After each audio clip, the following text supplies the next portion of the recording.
और खेद ही नहीं है, हम अशोक गहलोत को एक चेतावनी देना चाहते हैं कि गहलोत जी अगर उसको इंसाफ नहीं मिला तो हम इस लखनऊ के हजरतगंज की धरती से सौगंध खाते हैं कि राजस्थान की सरकार तुम्हारी उखाड़ फेंकने का दम रखते हैं हम दलित लोग। और इसी को लेकर के आज हम बाबा साहब की प्रतिमा पर आज प्रोटेस्ट कर रहे हैं कि अशोक गहलोत तुम समझ जाओ और समझ जाओ, अगर हमारे भाई के कातिलों को फांसी नहीं मिला तो हम यहाँ से 18 तारीख को राजस्थान के नागौर जिले में प्रस्थान करेंगे और वहाँ पे अपने SC ST माइनॉरिटी और OBC भाइयों को लेकर के दिखा देंगे कि अशोक गहलोत हमारी क्या औकात है। तुमने एक टीचर को सजा नहीं दिया, हम तुम्हारी इस गुस्ताख कामान फरोफी को हम कतई माफ नहीं करेंगे। मेरा नाम नेमीचंद मीणा है, मैं राजस्थान का मूल निवासी हूँ और जिस तरह से राजस्थान में जिस तरह की घटना घट रही है, मैं कांग्रेस सरकार से और कांग्रेस के जो हमारे मुख्यमंत्री हैं अशोक गहलोत जी, मैं उनसे ये रिक्वेस्ट करता हूँ, मैं हाथ जोड़ के विनम्र निवेदन है कि हमारा दबा कुचला समाज जो आज इस परिस्थिति से गुजर रहा है, अगर इस तरह से हमारे साथ अन्याय होता रहा तो 2024 के इलेक्शन में कांग्रेस सरकार राजस्थान से इस तरह से उखाड़ के फेंक दी जाएगी जिसका किसी तरह से नामो निशान नहीं रहेगा। जिम्मेदार कौन है इसका? ये मेरा ये मामला है, ये हम किसी सरकार को दोषी नहीं दे सकते। ये जो समस्या ये हजारों वर्षों की समस्या है, तो जो ये समस्या है इसका निदान हमें खुद करना होगा और निदान का केवल एक ही रास्ता है, वो बाबा साहब डॉक्टर अम्बेडकर। हमें बाबा साहब डॉक्टर अम्बेडकर के रास्ते पर मजबूती से चलना होगा और एक एक संदेश का पालन करना होगा, अपने समाज को पालन कराना होगा, फिर किसी की हिम्मत नहीं होने पाएगी। आज इंद्र मेघवाल मारा गया है, पानी पीने की वजह से उसको मार दिया गया। ये सोचो कि आज भी गांव में जाके देखो, इंद्र जैसे हजार लोगों को मार दिया जाता है, लेकिन ये है कि वो ज्यादा मामला हाईलाइट नहीं हो पाता है, दबा दिया जाता है। आज भी कई लोगों को इस चीज का सामना करना पड़ रहा है। आप देख रहे हैं सम्यक इंडिया टीवी। आज लखनऊ के हजरतगंज में डॉक्टर BR अम्बेडकर की प्रतिमा के पास यहाँ पर बहुजन समाज के लोग इकट्ठा हुए हैं, कई संगठन के लोग हैं, सामाजिक चिंतन लोग हैं, वो इकट्ठा हुए हैं। इंद्र जो बच्चा है बहुजन समाज का हमारे बीच नहीं है, उसके न्याय के लिए ये लोग आज कैंडल मार्च निकाला है और उसके न्याय के लिए ये लोग इस देश की सरकार से, राजस्थान सरकार से मांग कर रहे हैं कि आखिर ये कब तक होगा। आइए कुछ लोगों से बात करते हैं। हम देख सकते हैं किस तरह से यहाँ के लोग आक्रोशित हैं, उस बच्चे की मौत को लेकर आक्रोशित है, उसके न्याय को लेकर लोग यहाँ पे इकट्ठा हैं। हम लोगों से बात करते हैं और जानते हैं जो ये मांग करते हैं। संविधान जिंदाबाद जिंदाबाद जिंदाबाद, हम लेके रहेंगे आजादी, अधिकार है हमारा, अधिकार। क्या नाम है आपका? कमलेश कुमार गौतम। आज जो यहाँ पे ये प्रोटेस्ट आप लोग कर रहे हैं, इस प्रोटेस्ट के बारे में बताइए। देखिए, यह प्रोटेस्ट हमारे भाई इंदल कुमार मेघवाल जी के हत्या को लेकर के हो रहा है, जो राजस्थान के जालौर नामक जिले में जिस बंदे को 9 साल का लड़का था और मात्र उसकी प्यास लगी थी और प्यास लगने के कारण उसने मटके से पानी निकाला और पीने की कोशिश की, जिसमें सवर्ण मानसिकता का ब्राह्मणवादी टीचर ने उसे इतना मारा कि वो बेचारा अपनी जिंदगी और मौत से लगातार संघर्ष करता हुआ 15वें दिन निर्वाण को प्राप्त हो गया।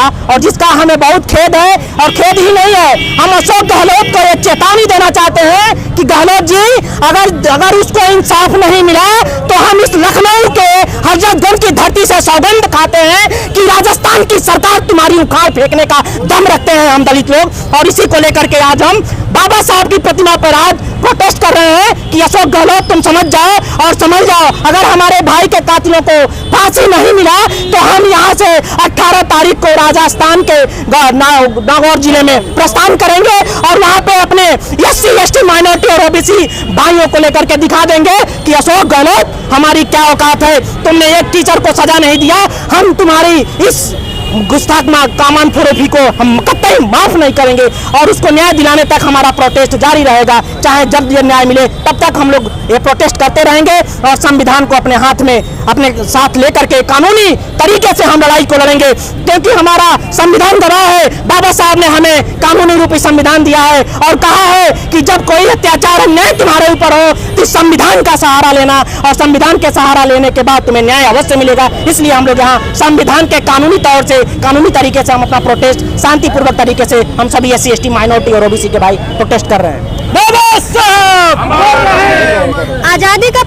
15 साल पूरा देश मना रहा है, फिर भी ऐसी घटनाएं लगातार बहुजन समाज के साथ ही देखने को मिलती हैं। जातिवाद से ग्रसित जो मानसिकता के लोग, दूसरी मानसिकता के लोग, वो लगातार ऐसी घटनाओं को अंजाम देते हैं और जिसका खामियाजा पूरा बहुजन समाज भुगतता है। तो आखिर क्या ये सच में 1900 की दशक से लेकर 2000 की दशक तक क्या ये 75वां जो इस समय अमृत महोत्सव मनाया गया, क्या वाकई में ऐसा दिख रहा है समाज में या देश में?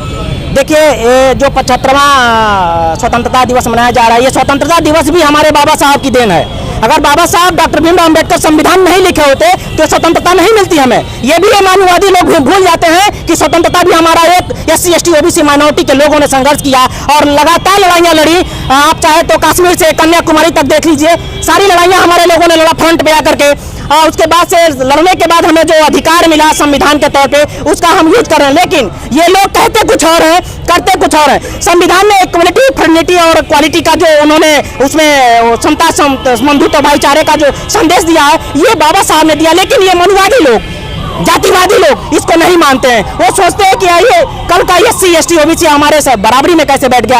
अगर इसका उदाहरण देख लीजिए आप, ये जो घटना हुआ है, इसके पहले हमारे भाई रोहित वेमुला के साथ हुआ, संजली के साथ हुआ, उसके बाद लखीमपुर में हुआ। ये घटनाएं लगातार इसलिए घट रही हैं कि उनको खल रहा है कि जो कल तक मैले कुचैले कपड़े पहनते थे, बात नहीं करना जानते थे, आज फ्रेंकली इंग्लिश बोलना है और जाकर के देश विदेशों में रिप्रेजेंटेटिव बन करके अपने समाज के लोगों की बात रख रहे हैं। इनको खलन हो रही है, इनको जेलिसी हो रहा है, इसलिए ये लोग लगातार अत्याचार कर रहे हैं। लेकिन मैं इनको बता देना चाहता हूँ कि मैं उस समाज का लड़का हूँ जो भीमा कोरेगांव भी याद कराना जानता हूँ। वहाँ पे भीमा कोरेगांव में याद होगा कि 500 लोगों ने 2500 लोगों को मारा था। वो 2 दिन भी हम लोगों को याद है। हम लोग चमड़ा छीलना भी जानते हैं और जूता बना के पहनना भी जानते हैं। हम उस कौम के लोग हैं। अशोक गहलोत को ये मैं संदेश देना चाहता हूँ कि अशोक गहलोत जी, आप समझ जाओ और उस बच्चे को न्याय दिलाओ, अन्यथा बहुत बुरा होगा।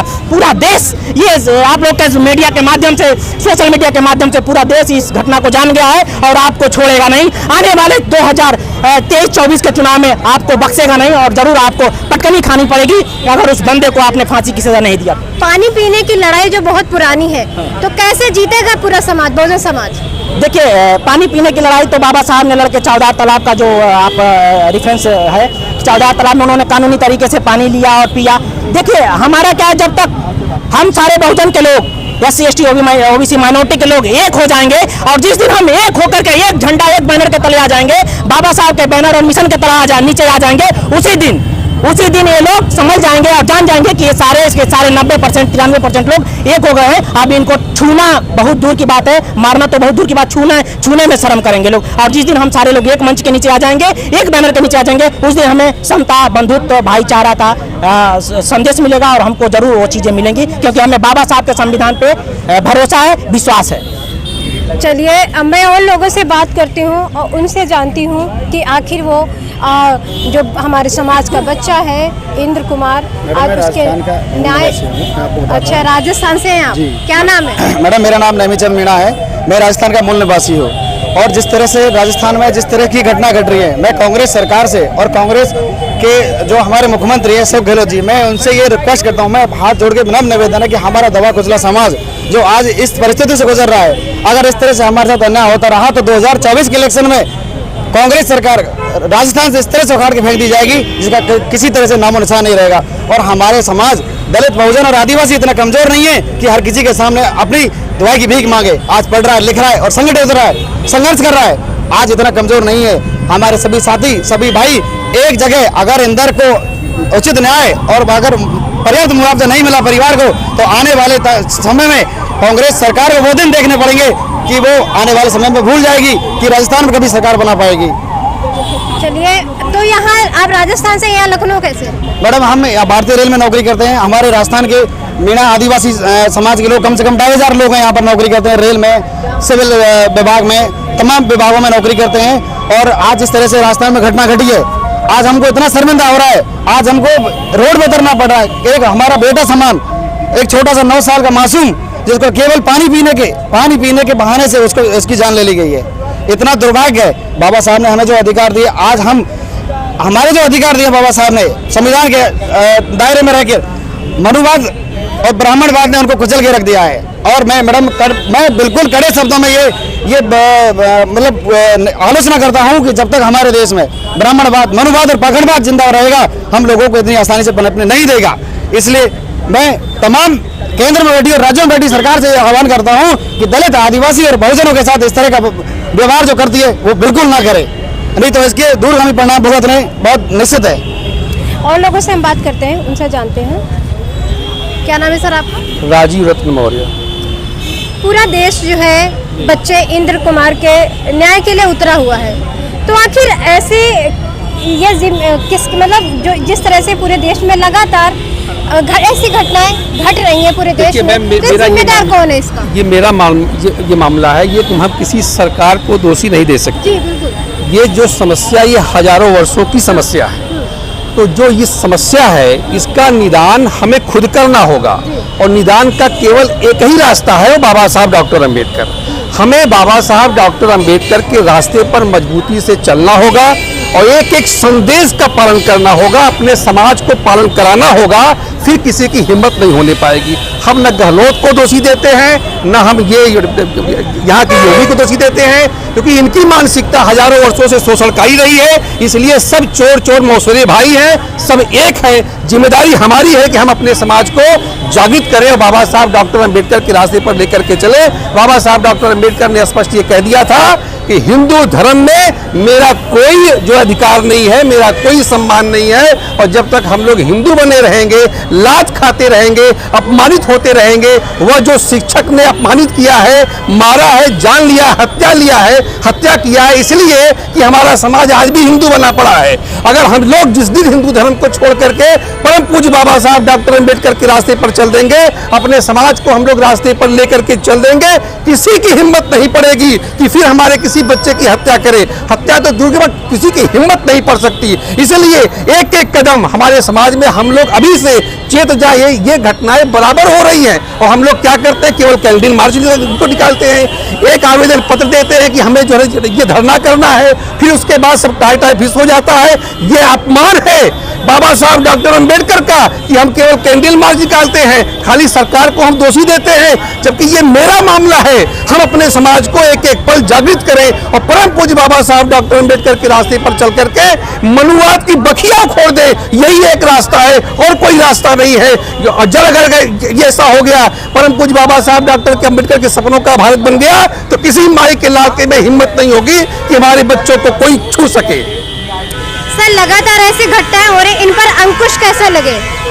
उस पर अंकुश इसी तरह लग सकता है कि जो आप सभी लोग जागरूक रहें, बाबा साहब के संविधान का पालन करें, और जो सबसे बड़ी चीज़ है कि जो हजारों साल से सड़ी गली व्यवस्था चली आ रही, जो बाबा साहब ने कहा था कि मैं हिंदुओं के पैदा हुआ, ये मेरे बस में नहीं था, लेकिन मैं हिंदू के मरूंगा नहीं। तो उन्होंने जब बुद्ध धर्म को ग्रहण कर लिया, जब हिंदू धर्म, चूंकि हमारा शोषण इसलिए होता है कि हम हिंदू धर्म के चौथे व्यवस्था के हिसाब से चौथे पायदान पे आते हैं, तो जब अगर हम हिंदू रहेंगे ही नहीं तो हमारा शोषण बंद हो जाएगा।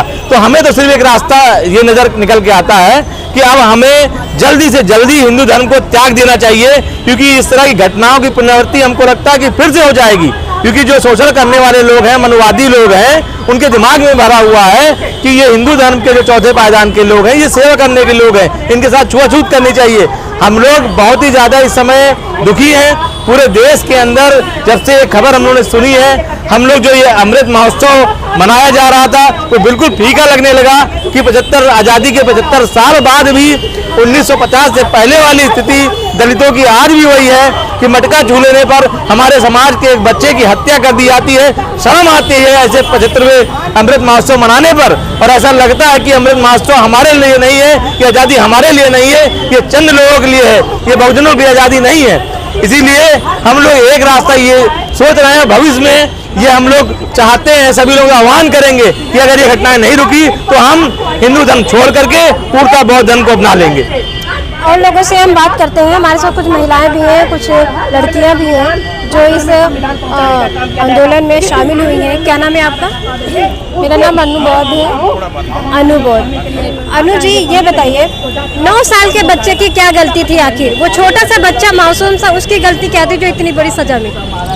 देखिए ऐसा है कि जातिवाद जो जब तक जातिवाद रहेगा ना, ऐसे शोषण होता रहेगा। इंद्र मेघवाल जैसे हजारों बच्चे पर डे जातिवाद का शिकार होते हैं और उन्हें जातिवाद झेलना पड़ता है। बच्चे क्या, बड़े बूढ़े सभी प्रकार के लोगों को जातिवाद का सामना करना पड़ता है। हम जैसे लोगों को भी जातिवाद का सामना करना पड़ता है। जब तक ये मनु व्यवस्था रहेगी, मनुवाद रहेगा, छुआछूत रहेगी, जब तक जातियां नहीं खत्म होंगी। आज इंद्र मेघवाल मारा गया, ऐसे कल हमारे बच्चे मारे जाएंगे, हमारे भाई मारे जाएंगे। इसमें सभी टीचरों को, जितने टीचर्स हैं सभी को इसमें आना चाहिए, इस प्रोटेस्ट में शामिल होना चाहिए, आवाज उठानी चाहिए, क्योंकि जितनी एससी समाज के एससी वर्ग के लोग हैं सभी को इसमें आवाज उठानी चाहिए, क्योंकि धीरे धीरे एक एक करके सभी को ऐसे मारा जाएगा और सब देखते रहेंगे। अब थोड़े बहुत लोग आएंगे, थोड़ा सा धरना प्रदर्शन करेंगे, ऐसे फिर लेटर वगैरह देंगे, फिर चले जाएंगे, टाटा फिस हो जाएगा। इसमें मतलब सभी एससी में एकता लानी पड़ेगी। आज इंद्र मेघवाल मारा गया है, पानी पीने की वजह से उसको मार दिया गया। ये सोचो कि आज भी गांव में जाके देखो, इंद्र जैसे हजार लोगों को मार दिया जाता है, लेकिन ये है कि वो ज्यादा मामला हाईलाइट नहीं हो पाता है, दबा दिया जाता है। आज भी कई लोगों को इस चीज का सामना करना पड़ रहा है, जातिवाद का। हम लोगों से, मैम क्या नाम है आपका? राधा अम्बेडकर। आप यहाँ पे आए 9 साल के बच्चे के लिए, उसके न्याय के लिए कैंडल मार्च निकालने आए हैं। पूरा देश निशब्द है इस घटना को लेकर, आप क्या कहेंगे? मेरा यही कहना है कि जब तक हम लोग एकजुट होकर के एक आवाज, एक बैनर तले जब तक नहीं आएंगे, तब तक हमें न्याय और किसी चीज को कुछ नहीं मिलेगा। इसी तरीके से हत्याएं होती रहेंगी, आज से नहीं, ये 50 सालों से यही होता आ रहा है और आज भी हो रहा है। आज हमारे साथ, कल आपके साथ, परसों और किसी के साथ इसी तरीके से होगा। हमें जब तक अपने हिंदू धर्म को नहीं जब तक छोड़ना होगा, तब तक हम एक नहीं हो पाएंगे और हिंदू धर्म में अपमानित होते रहेंगे। इसी तरीके से हमें ये लड़ाइयाँ लड़नी पड़ेंगी। तो इसलिए हमें बाबा साहब के बताए हुए रास्ते पे उन्होंने हिंदू धर्म को त्याग कर बौद्ध धर्म अपनाया, इसीलिए क्योंकि उसमें समानता है, इसमें असमानता है। इसलिए हम सभी का आह्वान करती हूँ कि आप सभी लोग एक साथ हो करके, जितने बुद्धिज्म को वो आएंगे, हिंदू धर्म को त्यागेंगे, आपको न्याय हमेशा मिलेगा और हम आपके साथ में। सर क्या नाम है आपका? मेरा नाम बी आर अम्बेडकर है। आज के इस प्रदर्शन के बारे में क्या कहेंगे? देखिए, ये प्रदर्शन नहीं, ये आक्रोश है, जन आंदोलन का आक्रोश है। हमारे समाज का, दलित वर्ग का ये बहुत बड़ा गुस्सा फूट करके आ रहा है, क्योंकि जो गहलोत सरकार ने वहाँ अपने प्रदेश में कराया है उसकी मैं भर्त्सना करता हूँ, निंदा करता हूँ बहुत ज़्यादा। और दूसरी बात कि दूसरे लोगों की तरीके से जो उसको मुआवजा मिलना चाहिए था तो 50 लाख उसको देना चाहिए। ये मेरी डिमांड है, ये मेरी मांग है उस सरकार से। और प्राइम मिनिस्टर जो हमारा मूक दर्शक बना हुआ है, वो एक शब्द नहीं निकालता है। ऐसे लोगों को तो चुल्लू भर पानी में डूब के मर जाना चाहिए जो जाति के नाम पर कि इतना कलंक है, क्योंकि ये जाति एक ऐसी चीज है जिसके भेदभाव से पूरा देश का विकास नहीं हो रहा है, देश के पहिए नहीं चल पा रहे हैं, जिसमें हमारा विकास का रथ आगे बढ़ना चाहिए। और इस तरीके के लोग जो हैं, आज भी उनकी जो विषमतावादी जो सोच है और ये मतलब जो उनके मन में अंदर रहता है, ऊपर इतनी घोषणाएं करते हैं लेकिन उसको इम्प्लीमेंट कभी नहीं करते हैं। एक लाइन है कि प्यासे को पानी पिलाया नहीं, अमृत पिलाने से क्या फायदा।